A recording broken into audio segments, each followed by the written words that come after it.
thank you so much, Maddie, for doing this. I really appreciate it. Thank you so much for having me on. I really appreciate that. Yeah, it's our podcast is all about your journey in music and how you got to where you are now. I just watched your most recent video for Ghost Town. It's awesome. Thank you. Yeah, actually, we just watched the little. I watched all the videos kind of in a row, so Oh, I love thank it. you. Yeah, it's awesome. But yeah, so we'll talk about that and just kind of your journey in this music industry. Okay. Cool. So you want to just tell me whereabouts did you grow up? I was born in, I've lived a lot of places. I was born in Phoenix. We moved Okay. to California when I was about 5. I started doing music. And then when I was about 10, I decided I wanted to be a country singer and started talking about Nashville nonstop. And so when I was about 12, we went out there for the first time and we lived there on and off for like 6 years. I'm a while. Wow.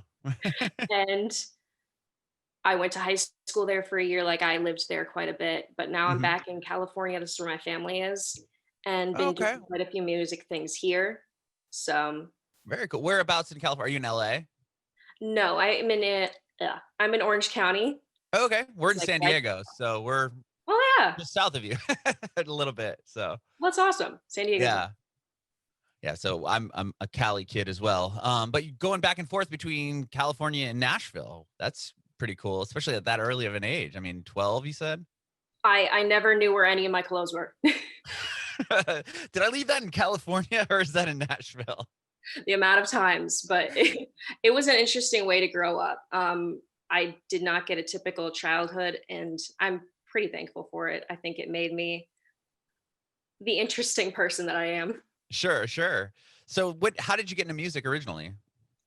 Um, I always loved to perform. I started doing competitive figure skating when I was 3, and my coach just said she loves to perform. I guess when I was little, I used to go up to people on the beach and ask them if I could sing Lion King songs for them. That's awesome.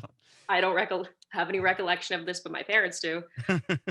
I started doing musical theater Okay. and just loved music from there. I watched Disney Channel all the time, and I was like, I want to be like Hannah Montana, and I started writing Right. my own songs when I was about 9. Wow. So, And what about an instrument, guitar? I know you play guitar. How young were you when you learned that? um, I think I picked up guitar when I was about 12, and then Okay. in the last few years, I've been teaching myself piano. Oh, very cool. That's the one instrument I always kick myself for not learning. Like my sister and dad can play, and I just never did it. You play the guitar? I can play the guitar poorly, but I piano is always the one I wish knew how to play because it just sounds so awesome. And if when people just sit down and play, little things, I'm just so jealous of them all the time. Like I really wish I could do that. It's a very different instrument, like because musically it is a lot simpler, Hmm. but I I just very don't much understand the can't left hand. It's like, or like one of the hand. It's like you're going, and the root notes are pretty easy, the chords, but it's like the other part, the high end is hard. Oh my god, like the left brain, right brain, trying to get both hands to do what you want at the same time is impossible. And I have little hands. I'll watch YouTube tutorials and they're like, just put your finger here and here. I'm like, I can't. Right. You're like, mm. Yeah. Well, that's cool. So guitar you said 12 or so you learned guitar? Yeah, I But believe so. you're writing at 9. Like were you Mhm. just writing melodies? Like tell me about that.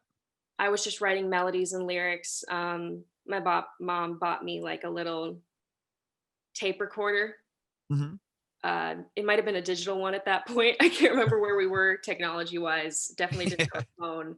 And I would write all my songs down in notebooks and I would sing them for people and sing them for producers and they would turn them into songs. And eventually, I learned the guitar and was able to put it to music. Mhm. Wow. So you were doing that and being able to have those conversations with producers that would put the songs together for you at that young? Oh yeah. And I was Wow. very stubborn, apparently. I always knew exactly what I wanted. Well, how did that were your parents just like that, supportive and kind of got you in those rooms and stuff? Yes, my mom especially has been there with me for day one. She's my best friend. We go everywhere together. She drove me to all the auditions and the music camps, and she's always believed in me. And we made a lot of connections, which I was very thankful for. But honestly, I was very pushy. I knew what I wanted to do and I begged her. So she was probably just sick of me asking. But so she would take you to these writing sessions and you would come with your wow, that's cool. How did the producers like react? Were they like surprised that it was, a 9-year-old with these songs? Well, I remember that I had an experience with my first producer. His name was Alex Cantrell. He was awesome. But at first, he was trying really hard to like change my words and change my lyrics. And I got upset and I like argued with him about it. And he took a moment and then went back to my mom and said, I'm sorry. I'm used to people at this age just wanting me to write it for them. She actually wants to write it. And he was shocked. Yeah, instead of just having him go, okay, here's the whole song. Go ahead and sing it. You're like, no, I want it this way. This is how I envision it. Did you have melodies and everything that you brought and we're like, this is the song? Yeah. Just arrange it. Oh, wow. And do you have those copies of that? Were you putting them up online and everything? Like, how did that start? The ones that I recorded are somewhere. I haven't really kept up with them. I looked up one of them on iTunes the other day and they're gone, which is probably for the best. But I have all of them, all my ideas scribbled in notebooks everywhere. I'll go through like old notebooks. I found a Powerpuff Girls notebook the other day that had like all the songs scribbled in them. And a lot of the songs that we recorded, my mom still has them and we have them laying around on CDs. Uh-huh. And what would you do with those? Would you try to pitch them to record labels and stuff? Yeah, I did. We were doing a lot of different things, pitching them to a lot of people. We had a lot of things fall through, a lot of almosts in the music industry. We're pitching my music.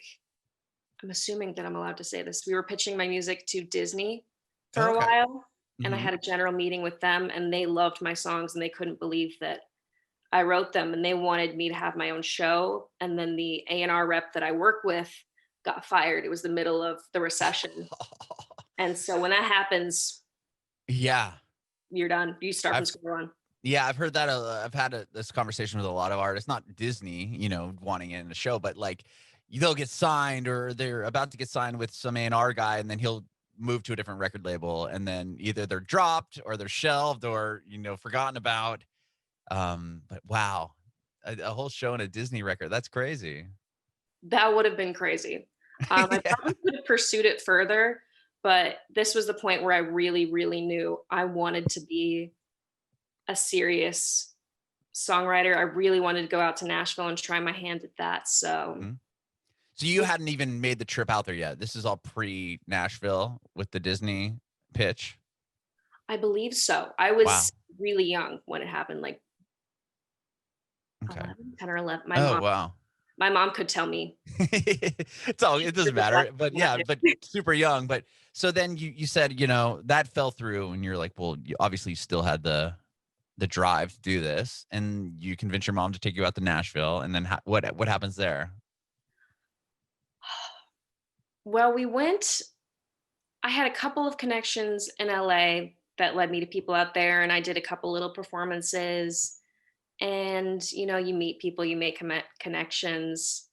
And, I got a pretty decent foothold there. I would say I got to do a lot of really cool things, perform at some cool places. I got to be in CMA Fanfare. Wow. I got to record at Reba McEntire's studio, which is called Starstruck Studios, and that was unreal. Starstruck when you were there? My producer was like, "Oh, you just missed Carrie Underwood," and I'm like, what?" Wow. She stepped on this floor right here. Yeah. What mic did she use? Can I bring it home? Right. That's so crazy. So you went and you recorded there. Was that your first experience recording in Nashville? Was that Miranda or was that her studio? I think the first experience recording in Nashville was at Miranda Lambert's studio. I also got to do that, which I actually just forgot to bring up. And that was unbelievable, seeing all her, the plaques on the wall, the gold record plaques. Oh And yeah. uh, Wow. I was like, okay. And when you got there into recording these studios, did you bring your own material again, obviously, and or like here's the songs? Did you have a producer with you that you were working with quite often, like, or did you just have one person in this session, one person for this session? I worked with a bunch of different producers. I got very lucky. I worked a lot with, I can't remember anybody's names. It's Uh, okay. I worked a lot with some great people whose names I can't remember. But different people throughout those early days there. Yeah, and I got to do some songwriting sessions. One of the coolest was working with Kirsty Manna, who somehow I remember her name. She co-wrote Austin by Blake Shelton, which was his first #1 single. Wow. So that was really cool. Mm-hmm. And yeah, I got to do a bunch of co-writing, which is it's a different experience than writing by yourself, but Huh. it's a Was big that different? Was that difficult? I mean, because you were older, but you're saying at like 9, you're like, no, you're not changing these songs like whatsoever. Like, have you started to be like, okay, I'll budge a little bit? Like, was that kind of weird to do in those co-write sessions? you know, it was definitely something I needed to work on, and I've gotten a lot better at it. Just like they just want what's best. Just because they offer it doesn't mean it has to happen. You don't. I'm sure to a couple of people looking back, I should probably go and apologize. I probably came off as a diva, but I'm not at all. I just really cared about it. Right. Now I've gotten a lot better at, like seeing other people's vision along with mine. Mm-hmm. Just it's hard when you create something and you're like this and someone wants Right. to change it, but you have to remember that it's for the best of the song, and it doesn't mean that your idea was bad. Mm-hmm. They can just improve it. Sure. Yeah, it's kind of a fine line, I would think, because you almost like you want to trust your gut to a certain extent, but but you have somebody that wrote a #1 song or Blake Shelton's #1 song. It's like actually you should probably take their advice into consideration. Like it's kind of that line you have to balance across. Yeah, exactly. It's you don't always know best, Right. especially being so young. I mean, like teenager when I did most of this stuff. Uh-huh. And we all know teenagers are extremely cooperative people. Oh yeah, they know everything. We know everything. Right. Well, is that were some of those songs what became your first EP, your self-titled EP? Yes, I Okay.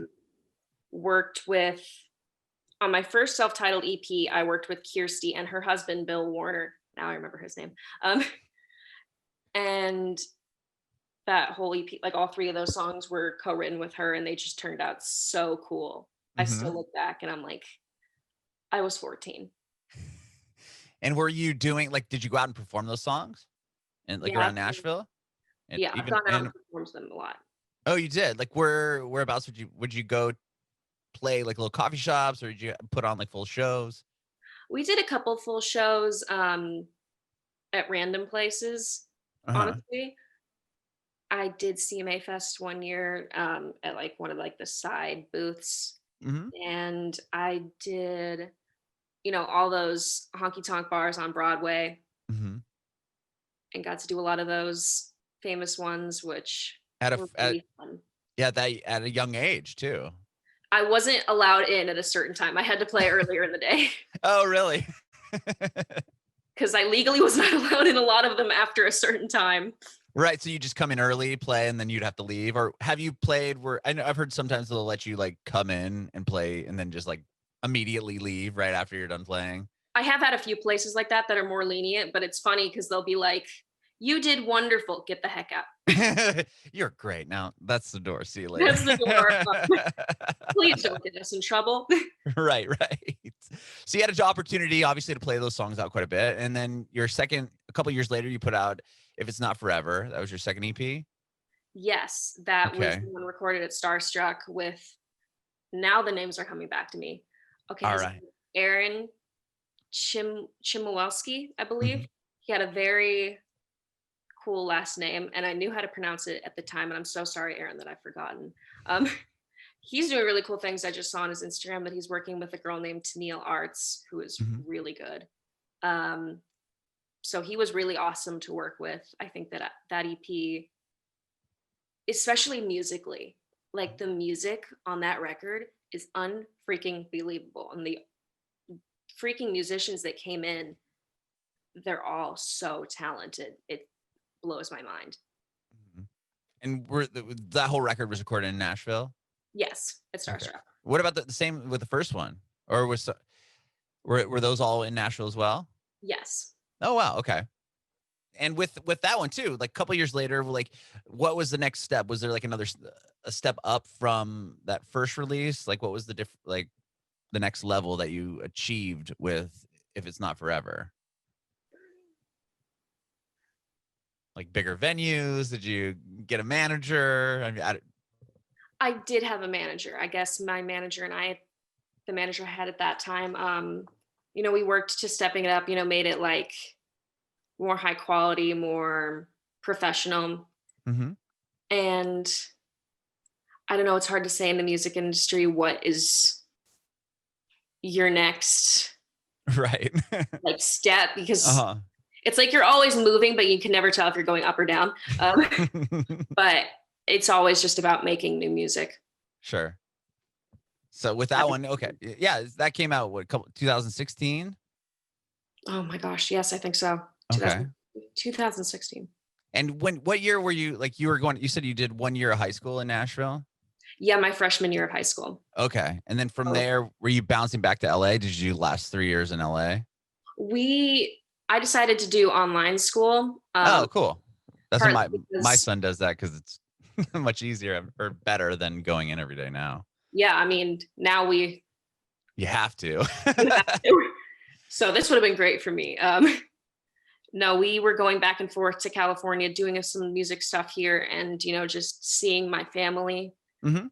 Um, my brother went to college here, so my dad still lived here. It was like we needed to be home a lot, and also I have really bad sleep issues, and I kept missing first period and like getting detentions for it, and Uh, they were all like, "Oh no, she'll adjust to the sleep schedule. Like once she starts having to wake up early, she'll start going to bed early." No, my I'm too much of an artist.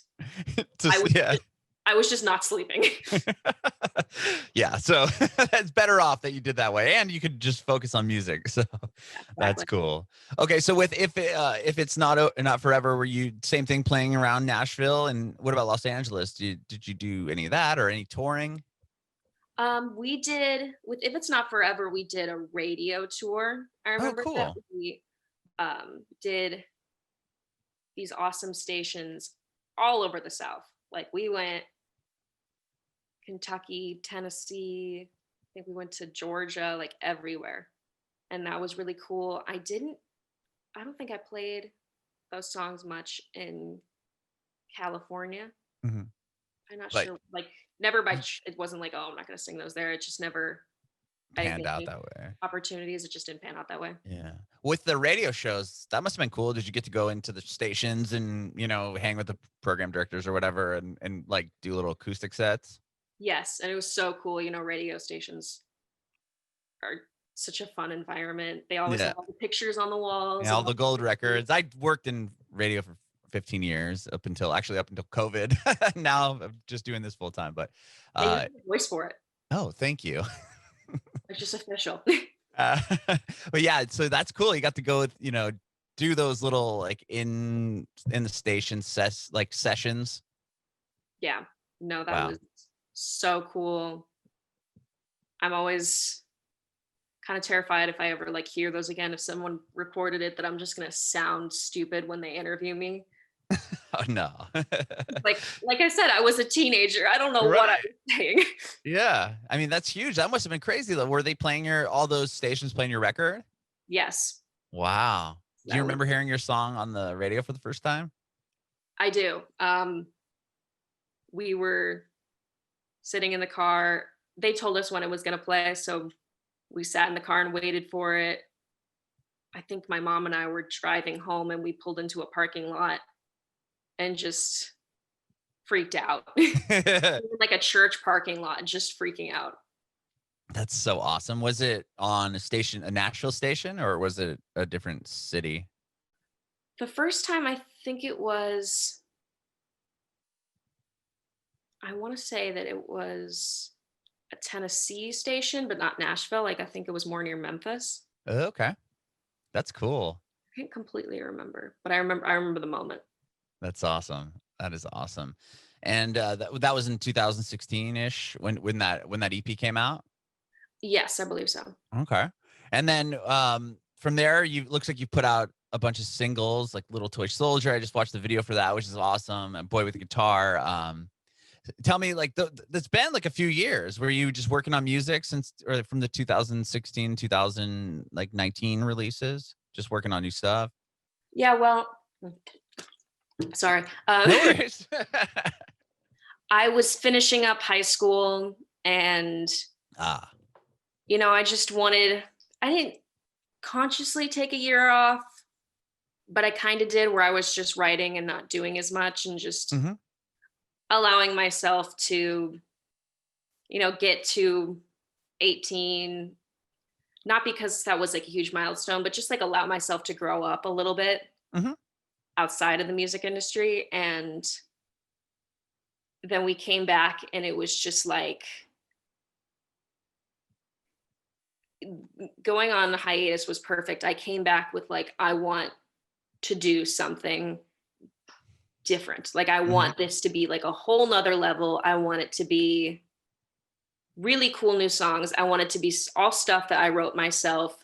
I want to release a bunch of singles, which I did. And I want to make this as creative as possible and professional and really dig into it. Mm-hmm. And that's what Little Toy Soldier was the first of that batch. Yes. Okay. And with that song, did you like how did you know that was it? Like when you said you wanted to, regroup and really focus and change the sound, like was that the first song that you wrote and you're like, this is the sound I want to go for with Little Toy Soldier, or did you have a bunch of other ones prior to that? It's funny how sometimes I have like a big like group of songs and I'm like, I don't know, somebody pick for me. And other times I'll be like, no, this song, like it has to be like, I know it's this song. And I feel like that's how it was with that one. It was just so, I liked the melody. It was such an interesting concept. I felt like it was a strong song and other people agreed with me. So yeah.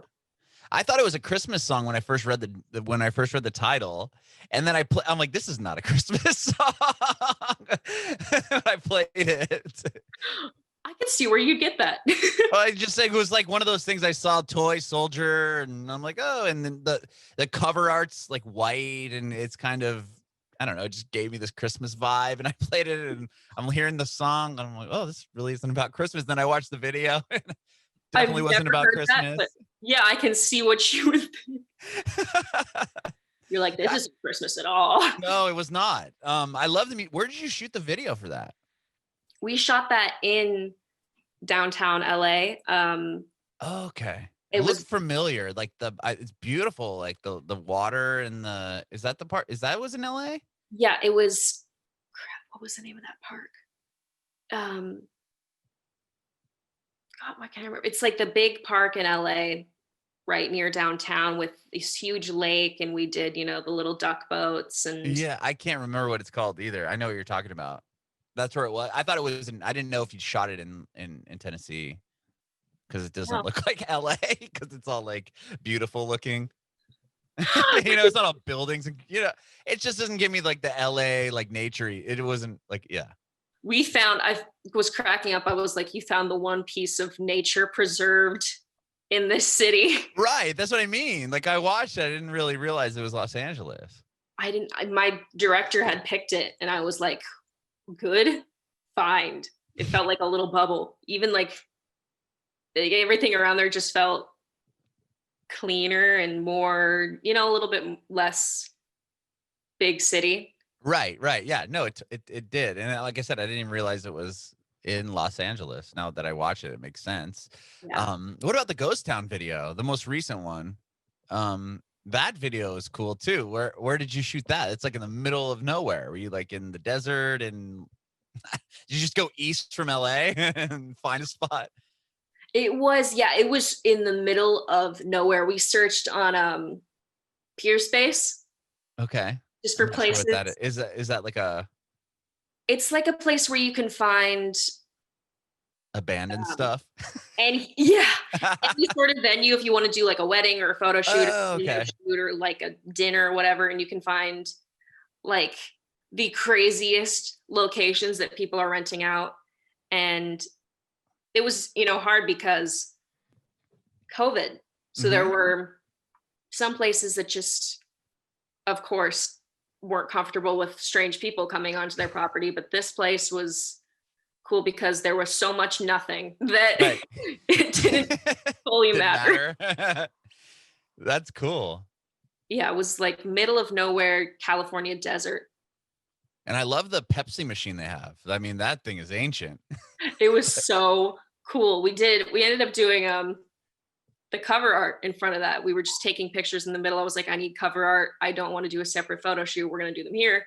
And I was like, are we allowed to have that in the background? Yeah, the You're gonna Pepsi sue machine. us. Yeah, that was the one thing I right away. I was like, whoa, that's an old Pepsi machine. That's pretty dope. I tried to see if it worked. It didn't. That I didn't work. Oh. was like, come on. Well, you said that you shot that during the lockdown pandemic, obviously. Where were you when that like? What were you working on prior to everything kind of shutting down? Where was that? Like, I know Little Toy Soldier came out in 2019. Was there like a plan that got stopped because of everything shutting down, or how did it kind of affect your life aside from being stuck inside? Yeah. A lot of performances were canceled. Okay. Um, you know, it was everything just kind of got pushed back and on hold, and all the plans that we had for like shooting the video, I believe it was both videos. Every single one of my recent videos has Oh, been during really? COVID, and was like, you know, yet again, trying to find a place where people were comfortable with us filming Hmm. and getting a crew and making sure everyone's healthy. And also, my family and I were supposed to go to Mexico. So, Oh, and like, that got canceled. like March 13th or so, like the day it happened, Oh my gosh. we were about to go to the airport, and my dad was like, yeah, we might not be allowed to go back to America. So I think we shouldn't go. Yeah, that's Like, probably a good idea. back at the time, I was like, oh, this virus thing is serious. I know it's so weird. Like, because I was wondering if you were like on the road or something. Because I've talked to artists that started seeing their sold out shows like dwindling down to like half rooms, and if they know they sold that out at 300 tickets, and there's 75 people there because it started getting out there and people started getting a little worried about it. But it really wasn't until mid March when it all really got super serious here, at least in California. Yeah, no. Oh my gosh, those poor people. I was luckily not in the middle of touring. Hmm. Um, we were, like I said, it was, so March is pretty much right before like festival season and Hmm. summer and all that stuff. So that's when you plan to do most of your performances. So we were planning stuff and getting it all together. And then it was like, oh, no. No. Yeah. Wow. Have you had a chance to tour prior? I mean, obviously prior to COVID. I've done, I wouldn't say that I would have done a tour. Hmm. I don't think I've gotten there yet. I wish, but I've played at a lot of different places and a lot of different venues. A lot of different cities. Yeah, so I've toured, just not at the same time. Right. Not like a 2-3 week stint of like, yeah, that makes sense. Is Yeah, that something you said you want to do that? Something you hope to do soon? I would love to do that. I would Is there love a to. city you'd want to play that you haven't had a chance to? I really want to, I've never been to Austin or Dallas. Oh, I've okay. driven through Texas, like driven through just Amarillo, but I've never been through like the big parts of Texas. And they have so much country music, and Oh it's, yeah. don't mess with Texas. And like they're so strong. Into, I don't know. I don't know how I haven't been. Right. Yeah. So I would I love have to. family in Texas. It's definitely massive, massive country town. I've been through Austin as well. It's awesome. Yeah, I That's would love to cool. be there. Definitely. Well, we were talking about videos. Stay Home. I love that video as well. You're like on in your room and you've got the candy out and all that. Was that shot? It was shot during COVID, obviously. Yes. And, I wrote that song years ago. Really? Well, I guess years ago now. I was about 20 when I wrote it, Okay. 19, 20. Yeah. And we decided to record it, and then COVID happened, which it gave a whole new meaning to the words stay home. Right. That's what I I thought was you like, wrote it for COVID. people are going to think that this is a COVID song. I hope that I'm not like, I'm trying. COVID and a Christmas song. I'm just, what's the word? Timely. I don't know. Missing expectations, whatever that phrase is. Why can't I think of God? What's wrong with me? But yeah, that song came out at an interesting time. We filmed that video during COVID. The party scene was really hard to do because, Mm-hmm. I envisioned like this big party where I look really uncomfortable. But, very few people wanted to go. I brought my friends, and then at the last minute, some of my director's friends came, and he is awesome. His name is Jordan Tortorello, and he somehow made it look like we were at a big party, even though it's Mm-hmm. like the same 8 people. But it looks like this wild party, and the actors were just awesome. My friends were awesome for being in it, and I was like, oh, this is gonna look so stupid, but he made it work. Like we were having a wild rager. Yeah, it did. It does look like that. And I was wondering if that was shot before because it looks like there's a lot of people. I mean, you have the bedroom scene with your friends or girls that are getting you ready or whatever. But yeah, when you go to the party scene, it's like more dim. I thought, yeah, it looks like there's a lot more people in that room. That's cool that he was able to like smoke and mirrors. So he was like, no, I think I can do this. And I was like, okay. And then he got it back to me. I was like, holy crap, he did it. That's awesome. Well, the most recent song you've put out was Ghost Town. We talked about the video. What else do you have? Do you have more music coming out soon? What do you have going on? Yes, I have a song that I recorded that I plan to be releasing in January.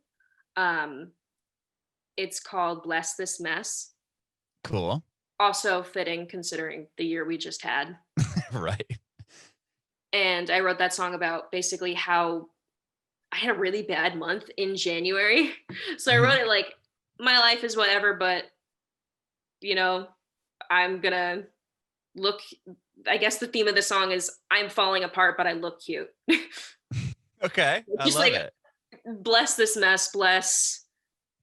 My friend said, if I'm a hot mess, at least I'm hot. So I was like, I like that. I'm putting it in That, my song. yeah, that's a great lyric. Like, I'm stealing that. But yeah, we're releasing that in January, and we're recording another song soon. Like I said, there are times where I'm like, this is the song. Ghost Town and Bless This Mess were like, this is the song. Right now, I've been writing so much. Like I have this whole like list of 10 songs that I'm considering for my next single. And I'm just like, I have no idea. What do you mean? I have to Pick one. Yeah. Yeah, sure we can record some of these others afterwards, but picking the best one, it's like picking a favorite child. Right. Is it, are you trying to play? Like, I know a lot of artists are doing just like singles because that's kind of what people are doing now. Do you have like, are they going to become an EP or a record, or is that just not really a thing right now? I've thought about that. I have enough songs to make several records. I was just earlier today, going through like my completed songs and my song ideas, and it just goes and goes. Mm-hmm. And So I totally could do that. But yeah, in today's climate, it is so much easier. I would say it's more profitable, more strategical to release just a single Hmm. because the albums require more money, more time, and you really even profit off of a few songs. Sure. So Because if you put a instead of whole record out and one or two songs have, 100,000 plays and the rest have nothing, then yeah. you should have just put out the two songs, I guess. I don't know. So albums are a great thing to do if you're signed or if you're like a bazillionaire, but Right. until If you you're, reach if you're, that, yeah, Keith Urban, you can just put out a whole record. Everybody will buy it. once you reach the place where it's like, not only do I have enough money to do a whole record, I could do a whole record, throw it away, and then start a new one. Right. And throw that away. Yeah, exactly. I'm like that.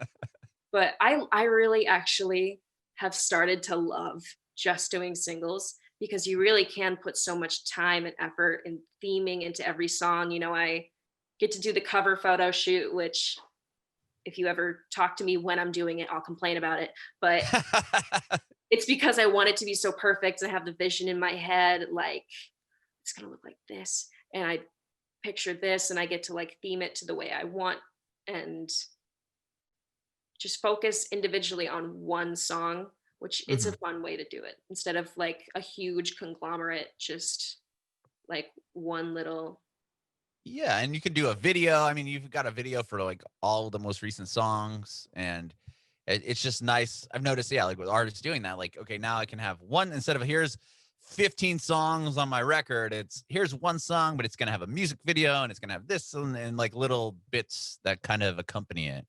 Yeah, no, that's definitely what everyone's doing now. Very few Hmm. people are releasing albums. Some people are releasing EPs, but Yeah, it's mainly unless they're like you said, a huge signed band. I mean, there's real no.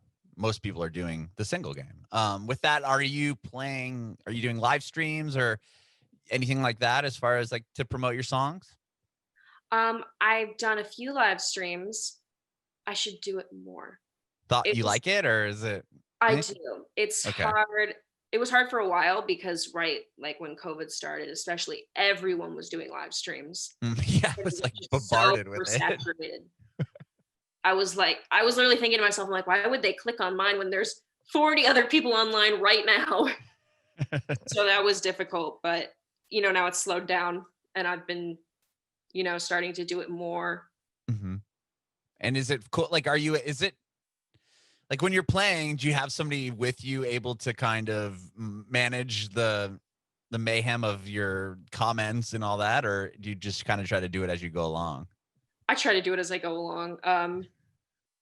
If I'm playing, it's hard because you're like trying to focus and then you'll see the little comments pop up and you're just Uh-huh. like, you're thinking about that. Next thing you know, you're distracted and I'm easily distracted. But I try to like answer questions afterwards Okay. Hmm. or just do like little song clips to. Yeah, stop and be asked let somebody ask some questions. You'll do like little Q&As and stuff? Yeah, which is fun. You'll get some interesting questions, especially as a girl. Oh yeah, I can't imagine that. I like with that, do you what's my question? Sorry. Me. Like just spaced. Oh, with like the Q&A thing, like I'm sure that your fans must get like a real kick out of that because that's what I like about this stay inside business is like you're at your house in LA or Orange County and I can see your pictures on your wall in the background. Like I love that like behind the curtain look into some of your favorite artists. So maybe if you're playing in your room like that, people are going to be like, whoa, that's so crazy. Like, I know Maddie's in her house and like, I just think it's such a cool experience for people, Yeah, especially if you're a big definitely. fan. Yeah, even like as a music fan, it was so cool just seeing where people lived and them just being so like I just rolled out of bed and it made them Mhm. feel more real. Right. Yeah. It's like they're a person. Yeah. They're not just like up here on a pedestal Yeah, anymore. They're like, hey, they live in a house and they're doing the same stuff as you. They're stuck inside just like you are. And it's just bizarre. exactly. So it was so cool. honestly, to see a lot of artists just in a natural habitat. Right. And yeah, like you said, just getting to see them with like the pictures in the background. And just all that, yeah, just kinda getting like a little in behind, like I said, behind the curtain kind of peek at these people's houses. Like when iHeartRadio did that, I don't know if you saw it, they did like this live at home streaming thing, and like Yes, I watched parts of you that. got to see like Lizzo's house and her's house and Elton John or whatever. It's just like it was just really cool to like see like where they live and what they've got, going on. Yeah, it's so crazy. I don't know. It's like you always picture these people like, do you sleep? Do you go to Right. sleep? Do you exist? Right, exactly. Well, Maddie, thank you so much for chatting with me today. I really appreciate your time. No, thank you so much for talking to me. I really appreciate you Of caring enough to course. listen. And Oh yeah, I love it. And I have one more question for you. I want to know if you have any advice for aspiring artists. if you're an aspiring artist, it's extremely important to learn who you are and decide, what your sound is going to be, what your look is going to be, and make it reflect yourself as much as possible. If you're a writer, write. If that is your strong suit, write as much as you can and watch the legends. Like in country music, the legends are Carrie Underwood, George Strait, like watch how they perform, watch what they do, how they produce, how they write, and don't copy, of course, but learn from them and never give up on it. Bringing it backward.